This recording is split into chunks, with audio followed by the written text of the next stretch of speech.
Men bozorga ketyapman, nima kerak? Tanishing, bu kelinning ismi Yoqutxon. Kelin bo'lib kelganiga 12 yil bo'ldi. Erini pulini ekonom qilaman deb hamma narsani uyda o'zi pishiradi. Faqat pishirib olib kelib yurmang. Napoleon pishiryapman.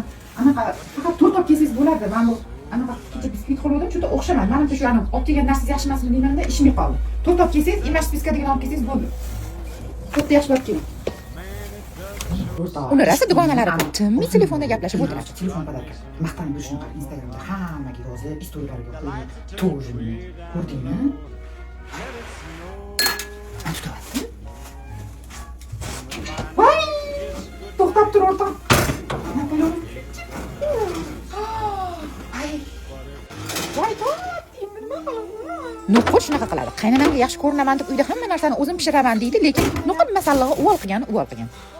Tag'in ham qaynonasi bilan birga turmaydi. Qaynonasi ko'rganda haydab yuborgan bo'lardi. Nima qilasan? Ha, yo'q, hech narsa. Ma turt. Ash to'rt olib keldingiz. Topganimni olib keldim-da, hamma yo'qda. Qadasi bu to'rtni yeb olmaydi-yu.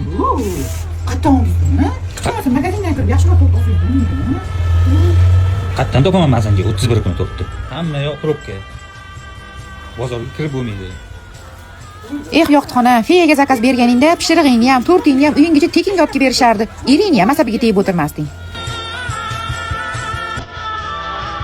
Bu esa Xurshida, Yoqutxonning katta o'sini.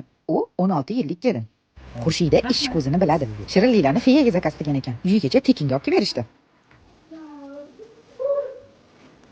Shu feyadagilar zo'r narsalarni o'ylab topishadi-da. To'rt qarayli, chiroyliligini. Xurshidaga o'xshab o'zini sevadigan kelinlar uchun shirinliklarni ham 4 xil qilib, set qilib chiqarib qo'yishgan ekan. Tvorojniy deysizmi, mevali, snikersli, shokoladli deysizmi, Napoleon deysizmi, afganskiy paxlava deysizmi, hammasidan bor ekan. Feyadan dastavka yetib kelguncha Xurshida dasturxonlarni tuzab, chiroyli qilib bezatib qo'yibdi.